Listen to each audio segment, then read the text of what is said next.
Hi friends, எல்லோரும் நல்லா இருக்கீங்களா? இன்றைக்கி ஒரு பிரண்டை ஊறுகாய் எப்படி பண்ணுறதுன்னு தான் பார்க்க போகிறோம். பிரண்டையை நல்லா க்ளீன் பண்ணி எடுத்துக்கணும். அது சில பேருக்கு கை அரிக்கும், அதனால் நமக்கு ஆயில் அப்ளை பண்ணிவிட்டு அதை க்ளீன் பண்ணி எடுத்துக்கணும். பிரண்டை அதிக கால்சியம் நிறைஞ்சது, அதனால் எலும்புகளுக்கு ரொம்ப நல்லது. இதுக்கப்புறம் அந்த பிரண்டையை க்ளீன் பண்ண பிரண்டையை குட்டி குட்டி குட்டியாக நீங்கள் அரிஞ்சிக்கணும்.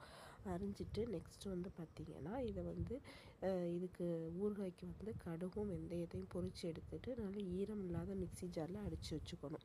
அதுக்கப்புறம் ஊறுகாய் செய்கிறதுக்கு இஞ்சி, பூண்டு, கொஞ்சமாக புளி, அதுக்கப்புறம் கொத்தமல்லி தழை, அதுக்கப்புறம் பார்த்திங்கன்னா நல்லெண்ணெய் தான் நம்ம பயன்படுத்தணும். அதுக்கப்புறம் இந்த பூண்டையும் இஞ்சியையும் நல்லா வதக்கிட்டு அது லேசாக வதங்கினதுக்கப்புறம் நம்ம கட் பண்ணி வச்சுருக்க அந்த பிரண்டையை வதக்கிடணும்.